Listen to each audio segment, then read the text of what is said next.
Hey guys, it's Julia and welcome back to my channel, and for today's video I'm going to be bringing you guys a book review and a book review in black lipstick because I felt like it and I wanted to try it out.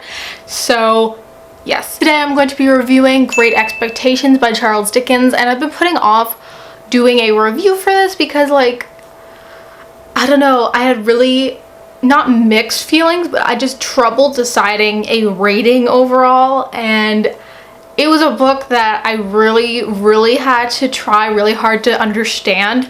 And as much as I think I understood it and really enjoyed it, there was still some things that I just couldn't deal with. But yeah, that's what we're gonna be talking about today, and it's spoiler free, just so you know. Follow him as he basically goes through his life experiences as he's an orphan, and he lives with his older sister and her husband, and his sister is kind of rude to him, and her sister's husband is like one of his best friends, and he's really sweet and kind. And we also follow him just as he goes through different things. Like one day he encounters a convict, and it's just about him and how that changes a lot for him.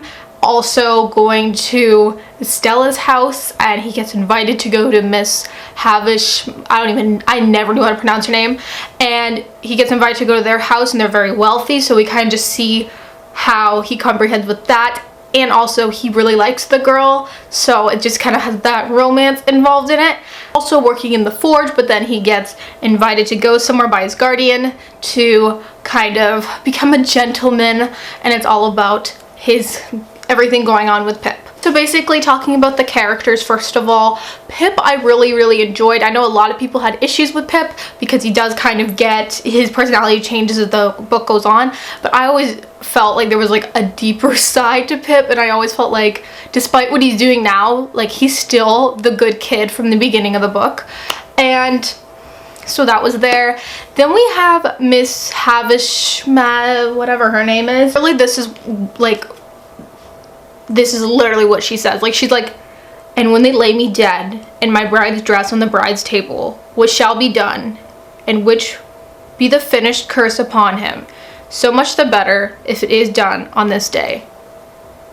You okay? Like, she's a little anyways, it's Stella. I understood why Pip admired her so much, and I thought, like, going into this book, I was like, I saw like clips or pieces of the movie when I was younger, so I kind of I just knew it was about two little kids falling in love or something, but it wasn't really that, but sort of. Really, Estella, she's this little girl. She's kind of a snob, kind of a brat, kind of spoiled, but she was raised like that, I guess. Like, I don't want to just come on here and say like, oh my god, if you're kind of all those things or any bad characteristics, that it's because of your parents necessarily. Not necessarily, that's not what I'm trying to say, but she's odd I guess, and I did really like her being there. Like, I was honestly totally in it for like the Pip and Estella scenes. By the way, did this ever happen to you guys? Like, you can read, like, you know what the word says, but you just pronounce it differently. Literally the whole book I called her Estelle. I don't know, it's what I did. But anyways, Joe was my fave. Honestly, that was so bad, that line. But no, I really liked Joe. He was always there for Pip, and he was really respectful to Pip. I honestly didn't really understand why he stayed with his wife as long as he did, because, like, why? She was kind of, like, Pip's sister was weird. Like, we didn't even know her name till, like, a really long time, because, like, literally, he calls her Mrs. Joe. I'm just like, I'm done.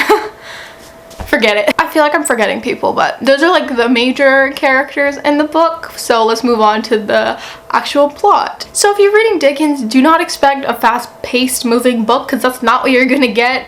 And yeah, don't expect that. Probably not gonna happen, to be honest. But definitely this is my second Dickens, and I really want to explore more of his work. I own A Tale of Two Cities and Oliver Twist, so like, let me know which one you guys would think I should go to next.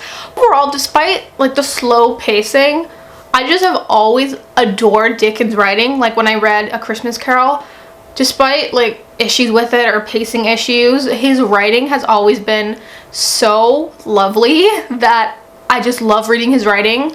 And yes, but I was totally in this book for the Estella and Pip scenes because, you know, it was cute. I just liked it, and I really like Pip. So things like what's a little bit iffy on though, like the whole gentleman thing, and he moves from where he originally lives, and that location I loved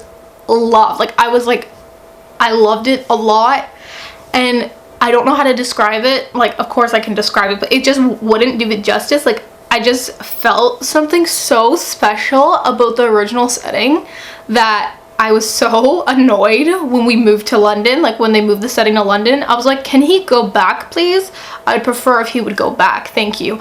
And yeah, so I didn't like the London scene, which is like a quarter of the book, so that was kind of weird. And or maybe even more, to be honest, probably more. Although this book is filled with beautiful lines, it has a nice rich storyline, but pay attention, because the end, it hit me. I was like, what, like I can't even still think about it and try to wrap everything together. Like I can, like I know what happened, but it's like, oh my, and everything just intertwines perfectly, and I'm like, how did he do this?